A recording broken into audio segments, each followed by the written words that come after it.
오늘도 주일 예배에 나오신 모든 성도님들을 주님의 이름으로 환영하고 축복합니다. 우리 다 함께 일어나 찬양 드리심으로 살아계신 하나님께 예배드리겠습니다.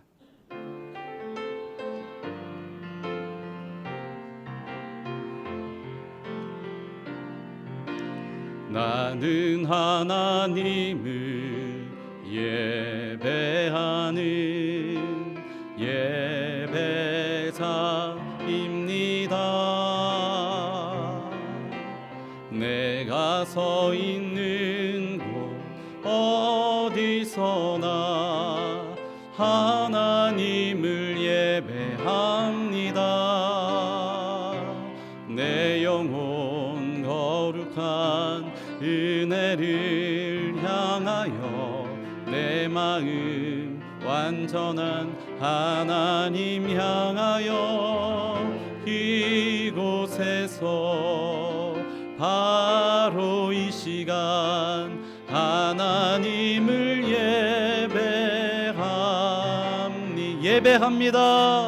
예배합니다. 찬양합니다. 주님만 날 다스리소서. 예배합니다. 찬양합니다. 주님 홀로 높임바. 예배합니다. 찬양합니다. 주님만 날 다스리소서. 예배합니다. 찬양합니다. 주님 홀로 높임 받으소서.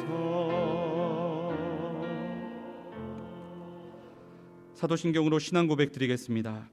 전능하사 천지를 만드신 하나님 아버지를 내가 믿사오며 그 외아들 우리 주 예수 그리스도를 믿사오니 이는 성령으로 잉태하사 동정녀 마리아에게 나시고 본디오 빌라도에게 고난을 받으사 십자가에 못 박혀 죽으시고 장사한 지 사흘 만에 죽은 자 가운데서 다시 살아나시며 하늘에 오르사 전능하신 하나님 우편에 앉아 계시다가 저리로서 산자와 죽은 자를 심판하러 오시리라. 성령을 믿사오며 거룩한 공회와 성도가 서로 교통하는 것과 죄를 사하여 주시는 것과 몸이 다시 사는 것과 영원히 사는 것을 믿사옵나이다. 아멘. 자리에 앉으셔서 찬송가 15장을 찬양하겠습니다.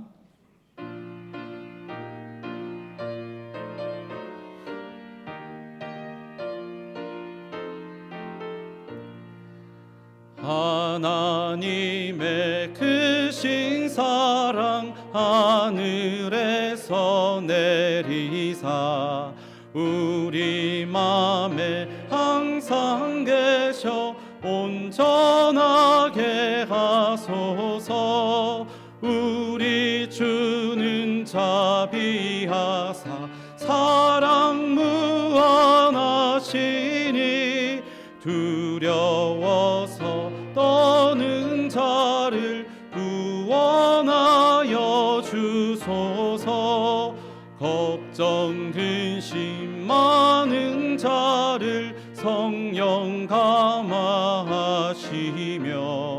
복과 은혜 사랑받아 평안하게 하소서. 처음과 끝이 되신 주님 항상 인도하셔서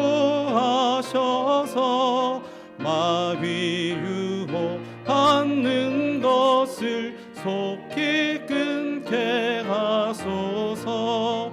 전능하신 아버지여 주의 능력 주시고 우리 맘에 임하셔서 떠나가지 마소서. 주께 영광 항상 돌려 천사처럼 섬기며 주의 사랑 영영토록 찬송하게 하소서.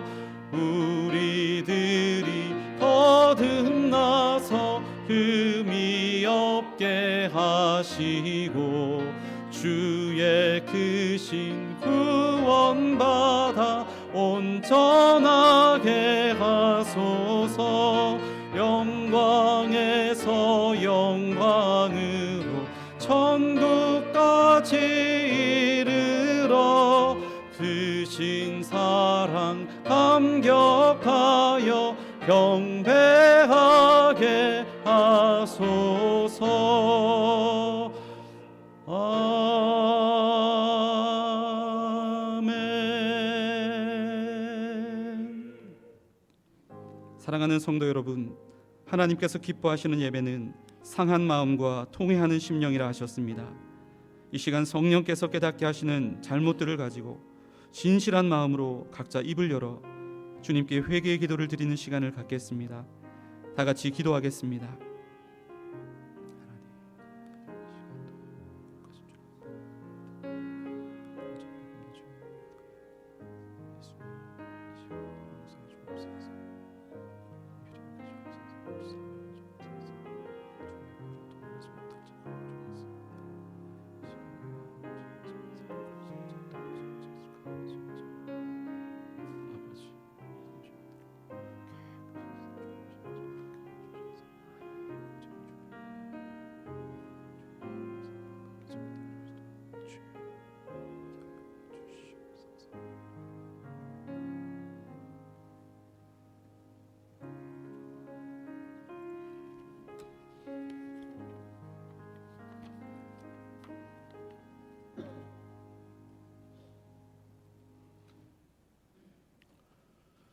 저희들에게 일용할 양식을 주시고 가족과 일을 주시며 구원의 소망을 주시는 하나님, 오늘 주일을 맞이하여 하나님 말씀을 들으며 마음과 뜻을 다하여 찬양하고 예배드리고자 합니다.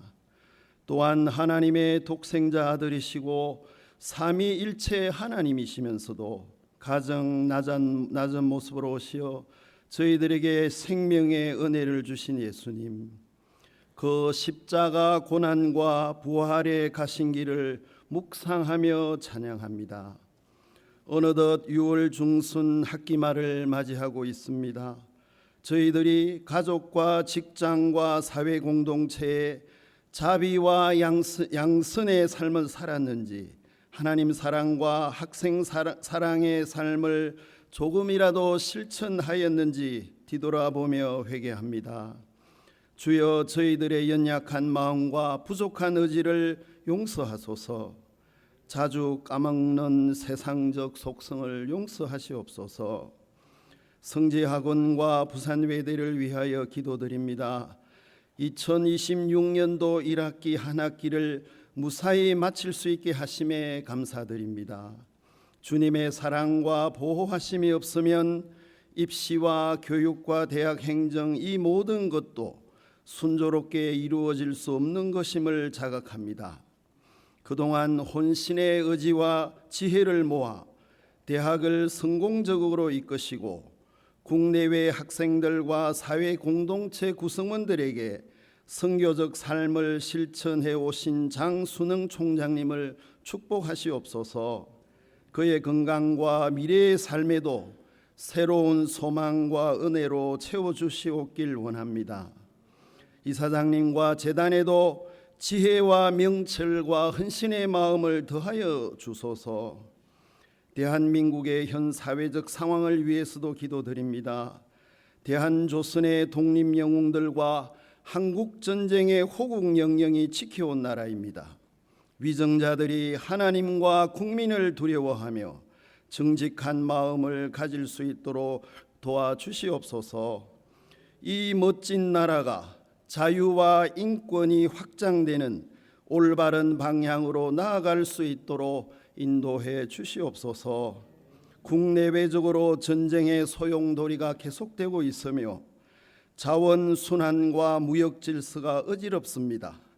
하나님의 자비와 긍휼하심이 없으면 해결하기가 어렵다고 판단됩니다. 6월 25일과 26일에 제41회 전국 교수 선교대회가 저희 대학에서 개최됩니다. 전국의 기독 교수님들이 저희 부산 외대에서 모여 하나님을 찬양하고 그 말씀을 묵상하는 귀중한 기회입니다. 그 준비와 진행에 소홀함이 없도록 대학본부와 대학교회 구성원, 사명원, 신우회가 각각 최선의 봉사를 다하게 하소서. 무엇보다 성령의 은혜와 열매가 넘쳐나는 은혜로운 대회가 될 수 있도록 주님께서 함께 동행해 주시옵소서. 오늘은 성령의 열매 온유를 묵상합니다. 장원석 목사님의 말씀과 기대에 그야말로 성령의 은혜가 충만할 수 있도록 이곳에 임재해 주시옵소서. 교인 중에는 몸이 병들고 직장과 가정에 어려움이 있는 분들이 많이 계십니다. 주님께서 이들의 기도와 사정을 헤아리시어 치유의 사랑을 내려주시옵소서. 일상의 복과 경제의 복도 더하여 주시옵소서. 할렐루야 찬양단에 주의 은혜로 찬양을 흠량해 주시옵고 이 모든 말씀 우리 주 예수 그리스도의 이름으로 기도드리옵나이다. 아멘.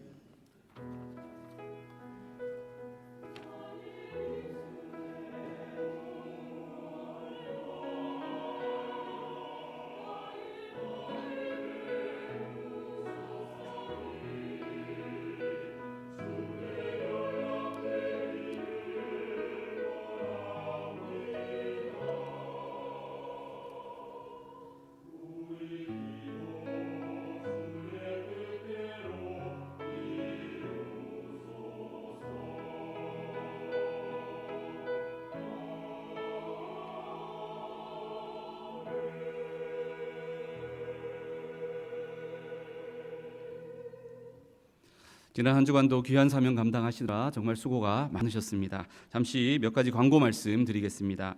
방학 기간에는 수요 예배 시간이 1시간 앞당겨지게 됩니다. 오는 수요일부터는 오후 3시 30분에 수요 예배가 진행된다는 것 꼭 기억해 주시기 바랍니다. 오늘 새가족 수료하는 성도가 있습니다. 올해 두 번째 수료자입니다. 우리 대학 1학년에 재학 중인 손민건 학생입니다. 혹시 예배 참석하셨습니까? 네. 예배에는 참석을 안 하신 것 같습니다. 예배 후에 새가족실에서 수료식이 있겠습니다. 계속해서 건강한 신앙생활 할 수 있도록 많은 기도와 격려를 부탁드리겠습니다. 방학 기간 새가족 모임 시간이 변경됩니다. 예배를 마치고 기숙사 식당에서 식사한 후에 새가족실에서 모임이 이어진다는 것을 기억해 주시기 바랍니다. 작년 소그룹 성경 공부, 오늘 소그룹 종강 모임으로 가지게 됩니다. 오늘 종강 모임 이후에는 방학 기간에는 잠시 쉼을 가지게 된다는 것을 기억해 주시고, 결혼 광고 있습니다. 우리 교회 정효채 집사님의 장남 정성문 군의 결혼식이 오는 토요일 오후 2시에 있습니다. 많은 축하와 기도를 부탁드리겠습니다. 나머지 광고들은 주보를 참조해 주시기 바랍니다. 이 시간 할렐루야 찬양대 찬양으로 영광 올려 주시겠습니다.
아멘. 은혜롭고 귀한 찬양 감사합니다. 오늘 주시는 하나님의 말씀 갈라디아서 5장 22절과 23절의 말씀입니다. 신약성경 309면에 있는 갈라디아서 5장 22절과 23절의 말씀 다 같이 한 목소리로 읽겠습니다. 오직 성령의 열매는 사랑과 희락과 화평과 오래 참음과 자비와 양선과 충성과 온유와 절제니 이 같은 것을 금지할 법이 없느니라. 아멘. 지난주 성령의 열매 충성이라고 하는 제목으로 함께 말씀을 살펴보았습니다. 충성이 무엇입니까? 사람이 볼 때만 사람의 눈치만 보는 것이 아니라 하나님 앞에서 코람데오 하나님 앞에서 늘 내게 맡겨준 사명 성실하게 감당하는 것이 충성이다라고 했습니다. 거창한 일, 큰 일, 사람들이 알아주고 인정해줄 만한 일에만 열심히 하는 것이 아니라 지극히 작은 것에도 충성하고 열심히 하는 것이 진짜 충성이다라고 했습니다. 그리고 반짝 충성하는 것이 아니라 100m, 200m, 400m 단거리 경주 그 정도 열심 내는 것이 아니라 42.19km를 달리는 장거리 마라톤처럼 끝까지 충성하는 것이 진짜 우리가 맺어야 할 성령의 열매로서의 충성이다. 그렇게 말씀을 드렸습니다. 오늘은 성령의 열매 온유라고 하는 제목으로 온유의 열매에 대해서 함께 말씀을 나누기 원합니다. 여러분 온유라면 어떤 것이 떠오르십니까? 온유 혹시 이 온유가 떠오르지 않으십니까? 저는 온유 그러면 우리 온유 학생이 떠오릅니다. 우리 부산 외대 지금은 대학원에 재학 중이죠. 적도기니에서 온 우리 온유 학생 열심히 대학원 공부도 하고 있고요. 그러면서 또 유튜브 채널 운영도 하고 있습니다. 적도기니 온유라고 하는 유튜브 채널 아직 구독하지 않으신 분들 오늘 구독, 좋아요 꼭 해주시면 좋겠습니다.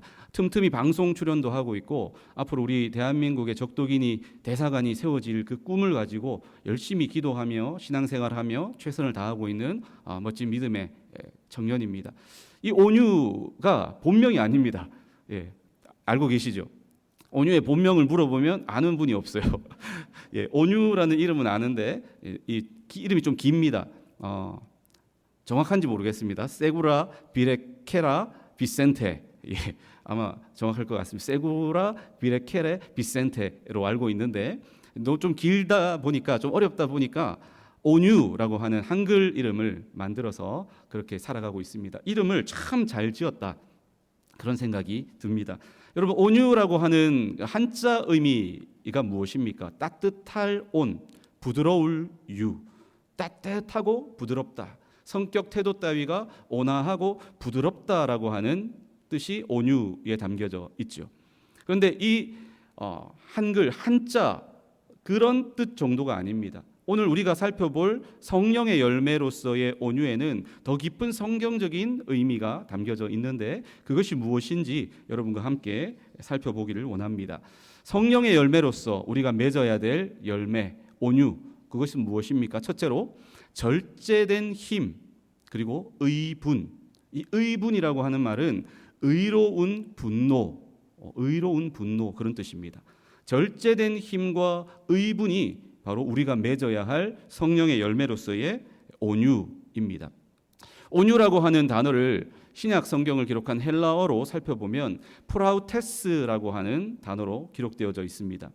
이 프라우테스라고 하는 단어는 언제 사용되던 말이냐 하면 야생 짐승, 야생 동물을 길들여서 그 길들여진 상태를 프라우테스라고 말합니다. 야생마를 여러분 한번 생각해 보십시오. 막 길이길이 날뛰는 그 야생마의 등에 올라타실 자신이 있으십니까? 쉽게 올라타기가 어려울 겁니다. 어떻게 올라타려고 하다가 이 뒷발에 한번 차이기라도 한다면 크게 다치거나 심한 경우 죽을 수도 있습니다. 어찌 겨우 등에 올라탔다라고 생각해 보십시오. 버틸 수 있겠습니까? 길이 그 강력한 힘으로 날뛰는 그 야생마의 등에 올라타서 그 말을 내 뜻대로 움직인다? 결코 쉽지 않죠.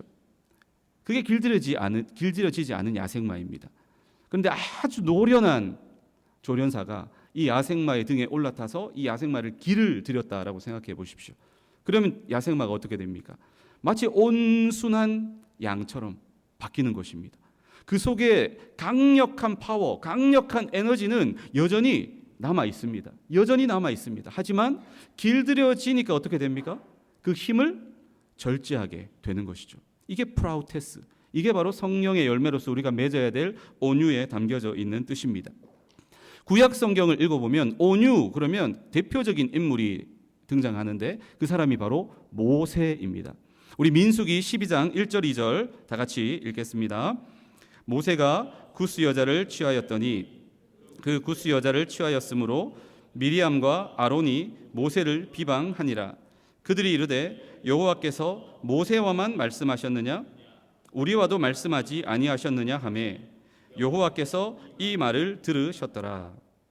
모세가 구스 여자를 취하였다 이렇게 말씀합니다.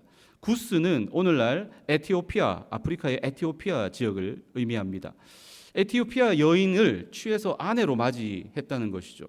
그런데 여러분, 이 모세에게는 십보라라고 하는 본처가 있습니다. 그런데 구스 여자를 다시 아내로 취했다라고 하는 이 장면을 두고 성경학자들이 의견이 분분한데요. 세 가지의 큰 의견들로 나뉘어집니다. 첫 번째 의견이 뭐냐? 십보라가 죽었을 것이다. 본처인 이 십보라가 죽고 구스 여자와 재혼했을 것이다 라고 하는 게 첫 번째 가능성이고요.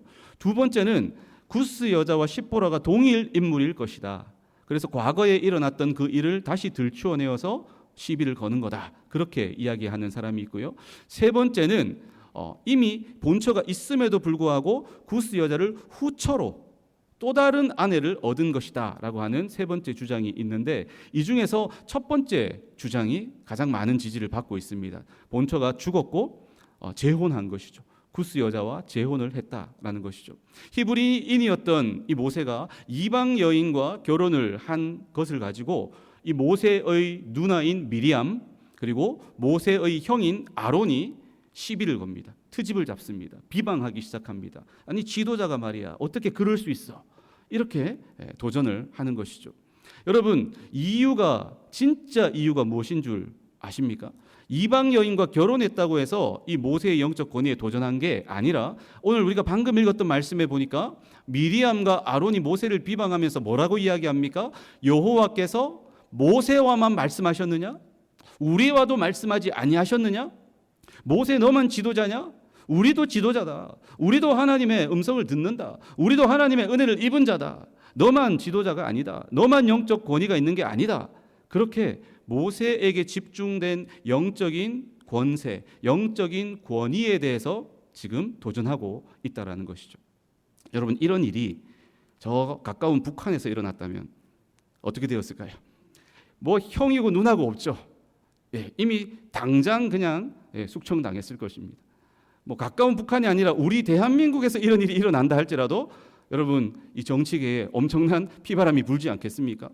그런데 여러분, 모세가 어떻게 반응했을까요? 누나고 형이고 필요 없다. 감히 나의 영적 권위에 대든다고 바로 그냥 이 일을 공적으로 크게 키워서 제거해 버렸을까요? 그렇지 않습니다. 이어지는 말씀이 무엇입니까? 민수기 12장 3절에 이 사람 모세는 온유함이 지면의 모든 사람보다 더하더라. 모세는 충분히 형과 누나를 공적으로 제거할 수 있는 힘이 있었습니다. 권력이 있었습니다. 그럼에도 불구하고 그렇게 행동하지 않습니다. 하나님께 기도하며 이 문제를 맡겼다라는 것이죠. 그렇게 잠잠하게 이 일을 하나님께 맡겼다는 것입니다. 어떤 일이 벌어집니까? 하나님이 이 일에 개입하십니다. 하나님이 미리암과 아론과 모세를 성막문 앞으로 호출하십니다. 그리고는 미리암과 아론을 크게 꾸짖습니다. 크게 혼을 내십니다. 그리고는 이 미리암의 몸에 문둥병이 생기는 것입니다. 살이 막 썩어져가는 그 문둥병이 갑자기 온몸을 뒤덮게 되는 것입니다. 아마도 이 미리암과 아론 중에서 좀 더 주도적으로 모세에게 비방하고 모세에게 시비를 걸었던 사람이, 장본인이 미리암이 아니었을까, 그렇게 추측할 수 있습니다. 당황한 아론이 모세에게 SOS를 요청합니다. 그때 모세는 나 몰라라 하지 않습니다. 나에게 도전하더니 참 꼴 좋다, 쌤통이다, 그러고 나 몰라라 하지 않습니다. 하나님 앞에 진심으로 기도합니다.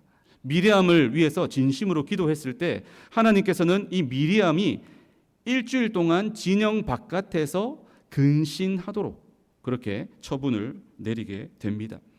모세는 약해서 그렇게 한 것이 아닙니다. 싸울 힘이 없어서 그렇게 온순하게 온화하게 이 일을 처리한 것이 아닙니다. 힘이 있습니다.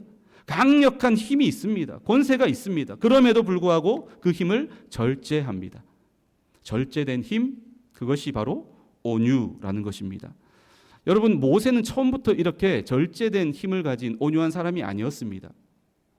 40세의 젊은 모세는 이집트의 왕자였습니다. 당시에 이 모세는 혈기왕성한 사람이었습니다. 민족을 위한답시고 히브리인과 그리고 애굽 사람이 시비가 붙었을 때에 어떻게 합니까? 민족을 구한답시고 민족을 위한답시고 주먹으로 애굽 사람을 쳐서 죽여버리는 그런 혈기를 부렸던 사람이 바로 모세였습니다. 그런데 이 일로 인하여 모세는 살인자 도망자 신세가 되고 그 뒤로 40년 동안이나 사람들이 살지 않는 그 황량한 광야에서 양을 치면서 살아가게 됩니다. 하나님은 그 40년의 기간 가운데 이 모세의 마음을 낮추고 또 낮추고 또 낮추셨습니다. 그리고 혈기왕성했던 그 모세를 절제된 힘을 가진 온유한 사람으로 하나님께서 점점 다듬어 가셨습니다. 그리고 절제된 힘, 온유의 품성을 가졌을 때에 하나님은 비로소 이스라엘을 애굽에서 탈출시킬 수 있는 출애굽의 위대한 지도자로 들어 써주신 줄 믿습니다. 여러분, 효도르를 아십니까? 효도르라고 하는 격투기 선수가 있습니다. 여러분, 이 선수는 엄청나게 주먹이 강력합니다. 그래서 얼음 주먹으로 불릴 정도였습니다. 그리고 기술도 참 다양했습니다. 그래서 이 사람이 한때 세계에서 가장 강력한 강한 남자, 강한 사나이다라고 해서 60억 분의 1이라고 하는 60억 분의 1의 사나이라고 하는 별명으로 불린 사람이 바로 이 효도르였습니다. 근데 이 효도르가 과거에 우리 대한민국에 온 적이 있습니다. 그래서 무한도전이라고 하는 예능 프로그램에 출연한 적이 있습니다. 그런데 여러분, 제가 이 프로그램을 보고 깜짝 놀랐습니다. 링에서 정말 사람 죽일 듯이 무섭게 싸우던 그 파이터가 이 무한도전이라고 하는 예능에 왔는데 장난을 걸고 시비를 걸고 해도 아주 그냥 사람 좋게 허허실실 웃는 그런 너무너무 순둥순둥하고 온화한 그 모습에 정말 저 파이터가 내가 알던 효도르가 맞나 싶을 만큼 믿어지지 않을 만큼 참 온순한 모습을 보여주는 것을 보게 되었습니다. 방송이니까 그렇겠지라고 생각하실지 모르겠지만 그렇지 않습니다. 이 효도르는 평상시 링에서는 아주 최선을 다해서 무서운 파이터로 싸우지만 시합이 끝나고 나면 정말 매너 있게 온순하게 온화하게 젠틀하게 그렇게 상대방을 대하고 사람들을 대하기로 유명하였습니다. 그래서 팬들에게도 사랑받았을 뿐만 아니라 동료 선수들에게까지 존경과 인정을 받는 칭찬받는 사람이 바로 이 효도르였습니다. 여러분, 이 효도르는 러시아 종교의 신자입니다. 물론 우리가 믿는 정통 보수적인 기독교와는 색채가 살짝 다르긴 하지만 러시아 종교 역시 큰 바운더리로 봤을 때는 세계적인 기독교의 범주에 들어가는데 하나님을 믿는 기독교인이라는 것이죠. 그는 강력한 힘을 가지고 있음에도 불구하고 그 힘을 어떻게 한다? 절제하는 것이죠. 이게 바로 온유라고 하는 것입니다. 온유는 절제된 힘 그리고 의분이라고 말씀드렸죠. 여러분, 예수님을 한번 생각해 보십시오.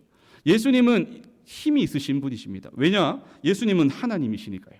삼위일체 하나님 가운데 한 분이 예수 그리스도 아니십니까? 예수님은 이 세상을 창조하신 창조주 하나님이십니다. 그 말은 곧 예수님은 불가능이 없으신 전능하신 하나님이다라고 하는 것입니다. 최고의 힘을 가진 분이시죠. 그렇지만 평소에 예수님의 모습은 어떻습니까? 절제된 힘, 온유 그 자체셨습니다. 그런데 예수님께서 의로운 분노를 발하신 적이 있습니다. 언제입니까? 예수님이 성전에 들어가셨습니다. 하나님 앞에 예배드리고 하나님 앞에 기도해야 할 성전에서 자신들의 이윤을 추구하고 부당하게 재물을 판매하고 있었던 사람들을 발견하는 순간 예수님의 눈이 뒤집히십니다. 하나님의 영광이 땅에 떨어지는 순간 예수님께서는 그 온유하고 온순하셨던 그 예수님께서 의로운 분노를 발하셔서 모든 상들을 뒤엎어버리시고 노끈으로 채찍을 만들어서 모든 사람들과 짐승들을 성전에서 다 몰아내어 버리십니다. 여러분, 이게 바로 의로운 분노라는 것입니다. 종교인들 가운데에 서기관과 바리새인들, 제사장들, 그들이 겉으로는 거룩한 척, 온유한 척, 하나님 잘 믿는 척 하는데 그 속에는 온갖 종류의 죄가 가득가득 넘쳐나고 있었습니다.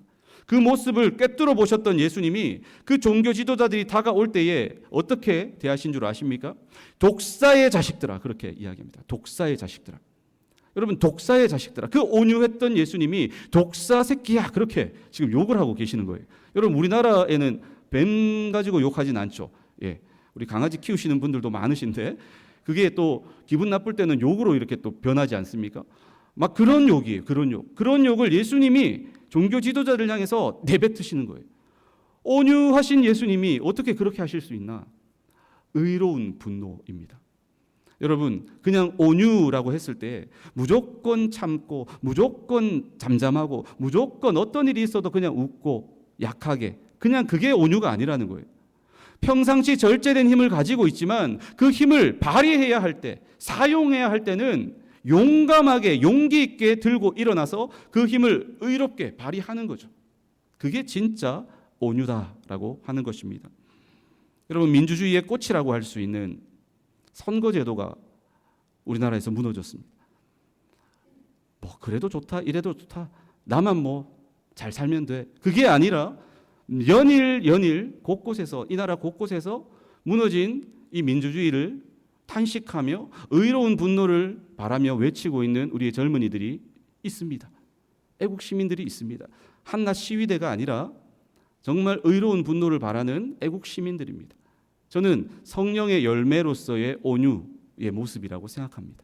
여러분, 온유가 무엇입니까? 절제된 힘, 그리고 의분이 바로 온유입니다. 두 번째, 성령의 열매로서의 온유 무엇입니까? 온유한 마음에서 나온 온유한 행동입니다. 온유한 마음에서 나온 온유한 행동, 너무 당연한 말 아니냐, 그거 특별하지도 않고 너무 당연한 거 아니냐라고 생각하시겠지만 아닙니다. 여러분, 온유한 행동을 하는 사람들이 다 온유한 마음에서 나온 온유한 행동을 하는 게 아닙니다. 우리 주변에 온유해 보이는 분들이 계시는데 그분들이 다 속마음까지 온유한 게 아니라는 거예요. 그 사람 앞에서는 온유한 것처럼, 정말 착하고 온순하고 젠틀한 것처럼 하는데 속마음은 그렇지 않은 분들이 있다라고 하는 것이죠. 그래서 우리가 맺어야 될 온유의 열매는 마음에서부터 우러난 온유한 행동이 진짜 온유의 열매라는 것입니다. 성경은 온유에 대해서 이야기할 때 마음을 아주 강조합니다. 마태복음 11장 29절에도 마음이 온유하고 라고 이야기하고요. 고린도전서 4장 21절에도 온유한 마음을 강조하고요.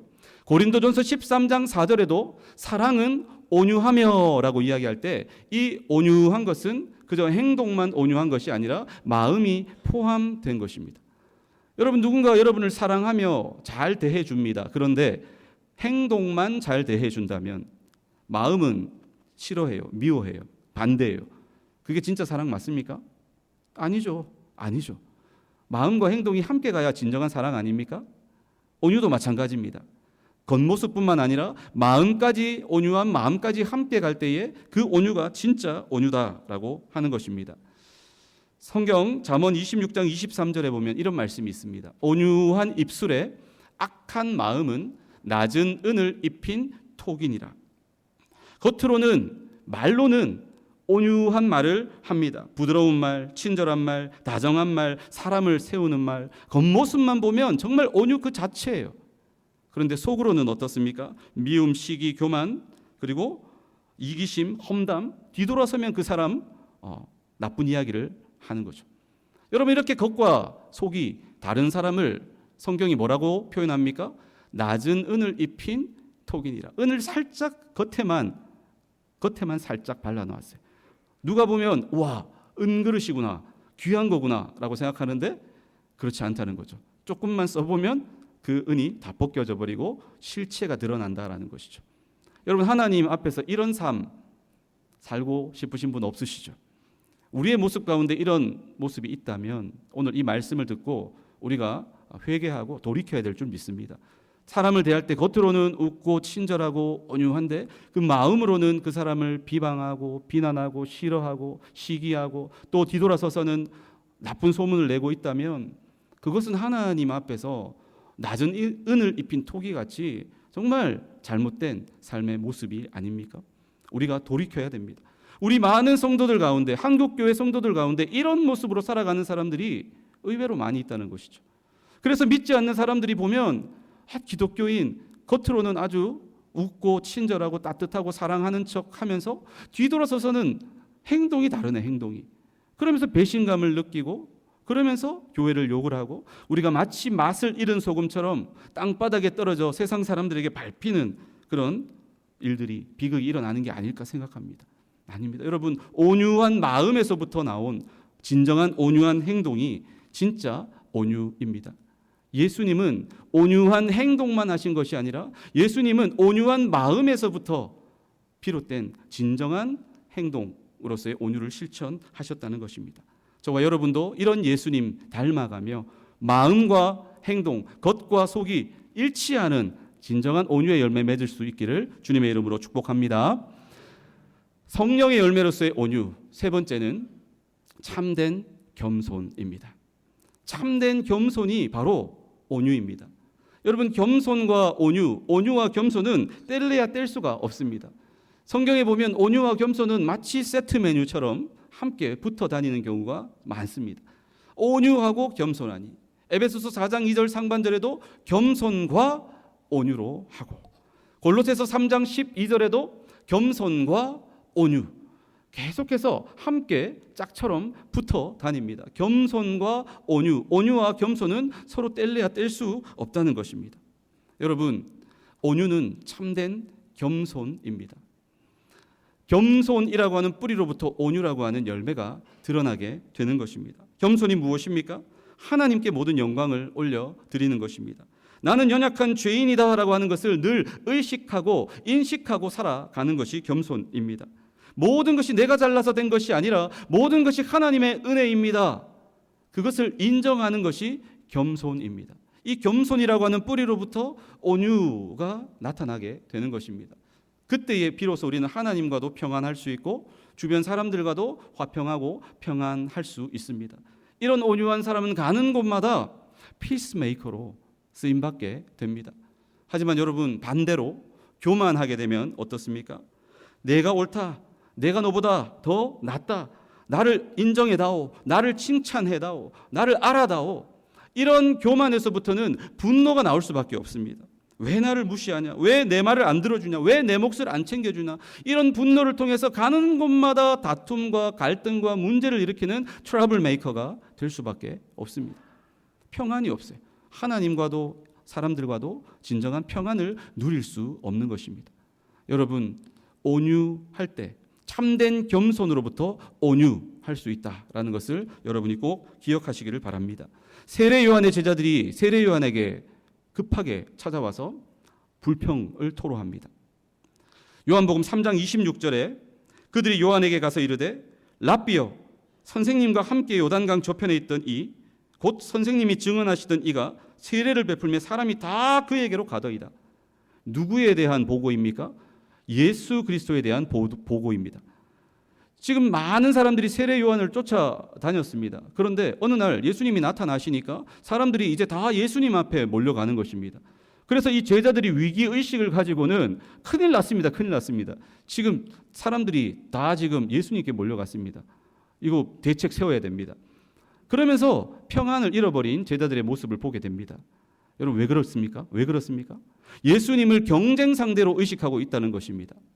우리의 스승님이신 세례 요한이 가장 높아지고 잘 나가고 잘 되셔야 된다, 그 생각을 가지고 있습니다. 왜요? 그래야만 제자인 나의 입지도 높아지기 때문이죠. 교만입니다. 교만하니까 평안할 수가 없는 것입니다.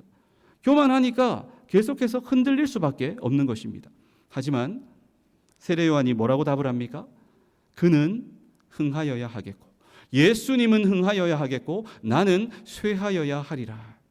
세례 요한은 겸손을 잃지 않았습니다.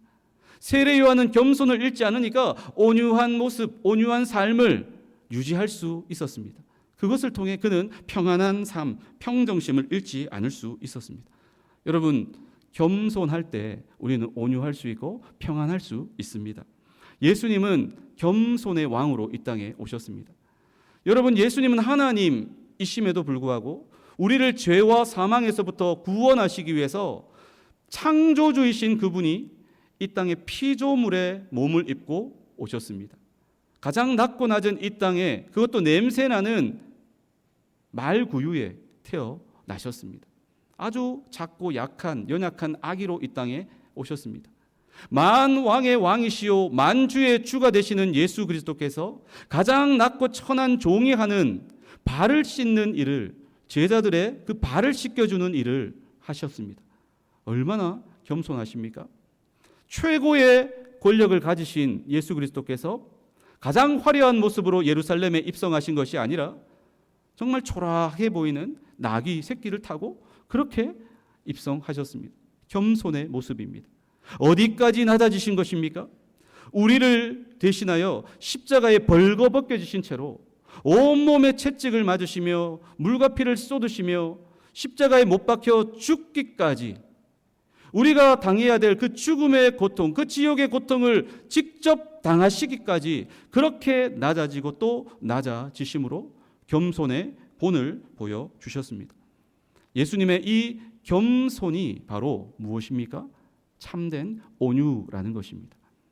우리의 힘과 의지와 노력으로는 이렇게 겸손할 수 없습니다. 온유할 수 없습니다. 하지만 우리 안에 살아계신 성령님과 날마다 말씀과 기도를 통해 동행하는 삶을 살아갈 때에 우리도 매일매일 예수님의 겸손을 담게 되고 예수님처럼 온유의 열매를 맺게 될 줄 믿습니다.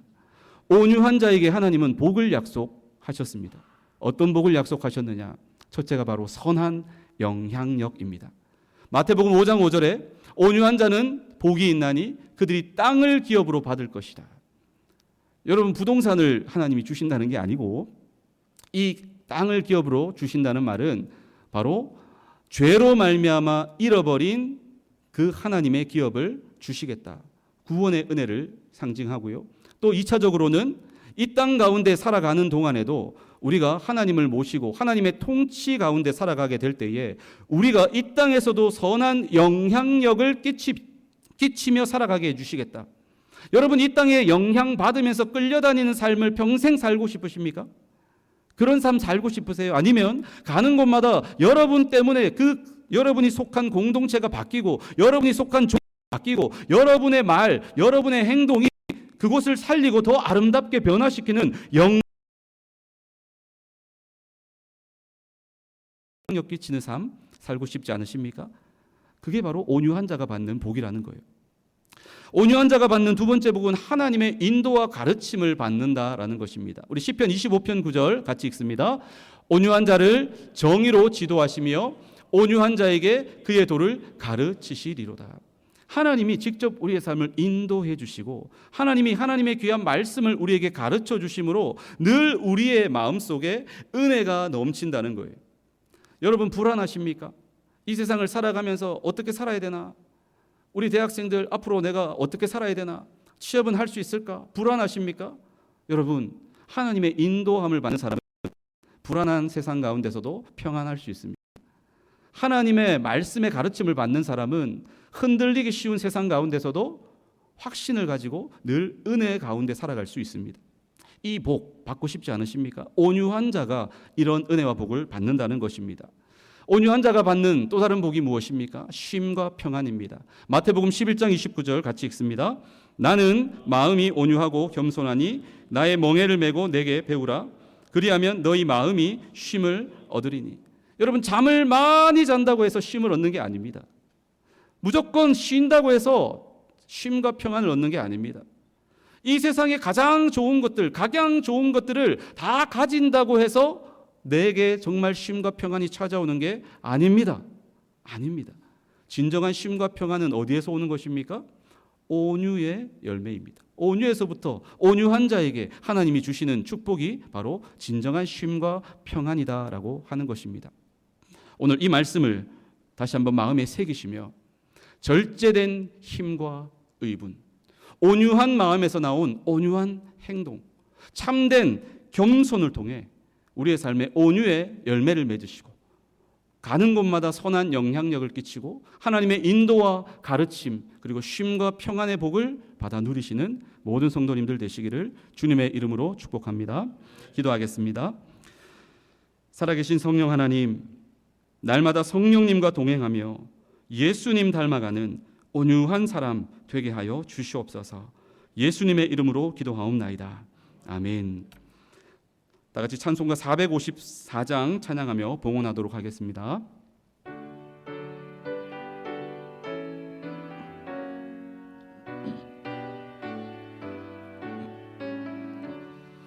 주와 같이 되기를 내가 항상 원하니 온유하고 겸손한 주의 마음 주소서.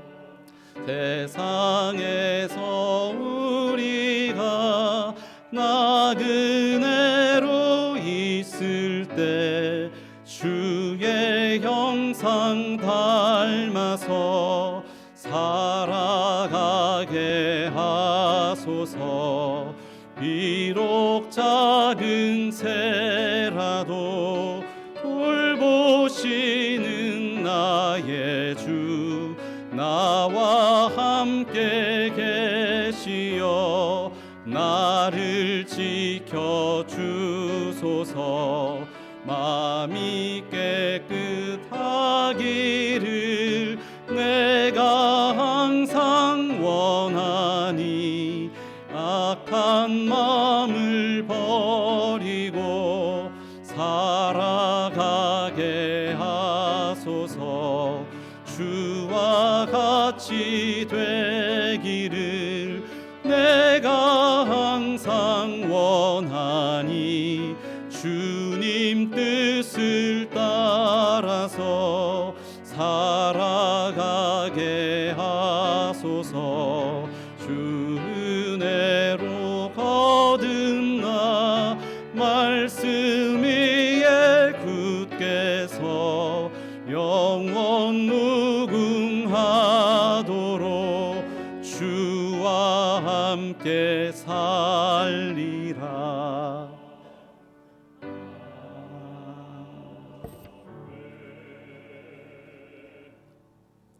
주님 감사합니다.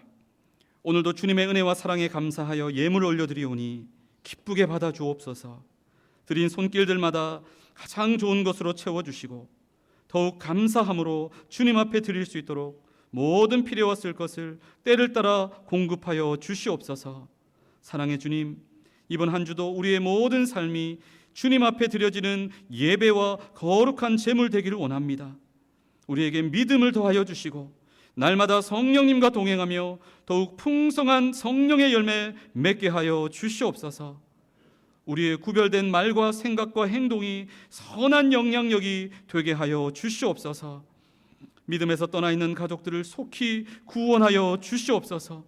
전도 대상자들의 마음을 활짝 열어주시고 복음이 그 심령 속에 들어가 생명 구원의 열매가 나타나게 하여 주시옵소서. 몸과 마음의 연약함 가운데 있는 성도들을 긍휼히 여겨주시고 여호와 라파의 하나님께서 온전한 치유와 회복의 은혜로 함께하여 주시옵소서. 군복무와 유학과 출타 중에 있는 성도들의 건강과 안전을 지켜주시고 방학을 맞아 흩어지고 또 다른 사명의 자리로 나아가는 모든 외성 가족들에게 큰 믿음 주시고 은혜의 길로 늘 인도하여 주시옵소서. 우리 부산외대가 하나님을 경외하는 대학이 되게 하시고 물이 바다를 덮은 같이 여호와의 영광을 인정하는 것이 가득가득 넘쳐나게 하여 주시옵소서.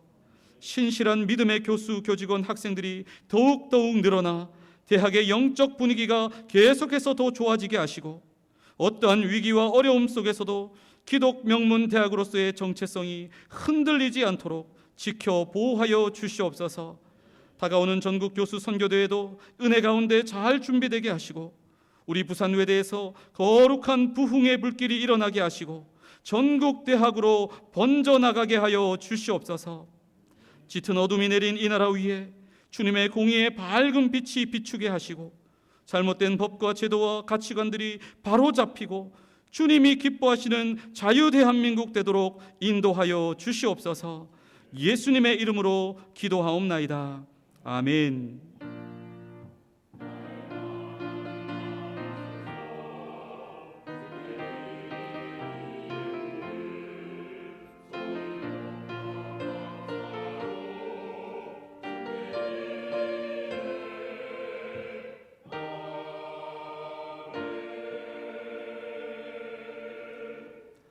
오늘 예배에 처음으로 함께 참여하신 분이 있습니다. 우리 서동주 하현숙 선교사님이십니다. 우리 잠시 자리에서 일어나시면 우리 박수로 환영하도록 하겠습니다. 네, 환영합니다.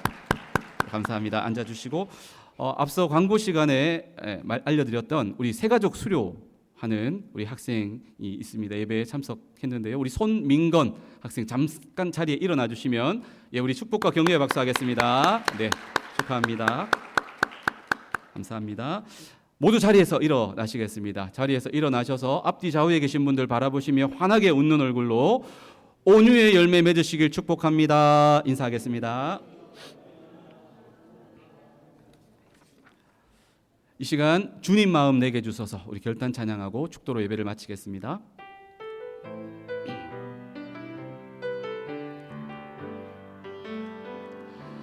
보소서 주님 나의 마음을 선한 것 하나 없습니다. 그러나 내 모든 것 주께 드립니다. 사랑으로 안으시고 날 새롭게 보소서 주님, 보소서 주님 나의 마음을 선한 것 하나 없습니다. 그러나 내 모든 것 주께 드립니다. 사랑으로 안으시고 날 새롭게 하소서. 주님 마음 내게 주소서. 내 아버지 주님 마음 내게 주소서. 나를 향하신 주님의 뜻이 이루어지도록 주님 마음 내 보소서. 주님 나의 마음을 보소서. 주님 나의 마음을 선한 것 하나 없습니다. 그러나 내 모든 것 주께 드립니다. 사랑으로 안으시고 날 새롭게 주님 마음 내게 주소서. 주님 마음 내게 주소서. 내 아버지 주님 마음 내게 주소서. 나를 향하신 주님의 뜻이 이루어지도록 주님 마음 내게 주님 마음 내게 주소서. 주님 마음 내게 주소서. 내 아버지 주님 마음 내게 주소서. 나를 향하신 주님의 뜻이 이루어지도록 주님 마음 내게 주소서. 주님 마음 내 주님의 온유의 마음을 나에게 허락하여 주시옵소서. 주님 마음 내게 주소서. 나를 향하신 주님의 뜻이 이루어지도록 이번 한 주도 주님의 온유의 마음을 우리 가운데 부어주시기를 간절히 소망하는 마음으로 한 번 더 찬양합니다. 주님 마음 내게 주소서.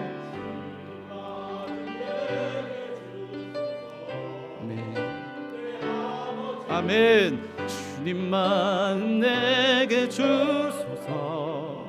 나를 향하신 주님의 뜻이 이루어지도록 주님 마음 내게 주소서. 이제는 우리 주 예수 그리스도의 은혜와 하나님의 크고 놀라우신 사랑과 성령의 감화감동, 위로교통, 충만, 역사하심이 날마다 성령님과 동행하며 예수님을 닮아가며 온유의 열매 맺기를 소망하는 모든 주의 권속들 위해 이제로부터 영원토록 함께 있을지어다. 아멘.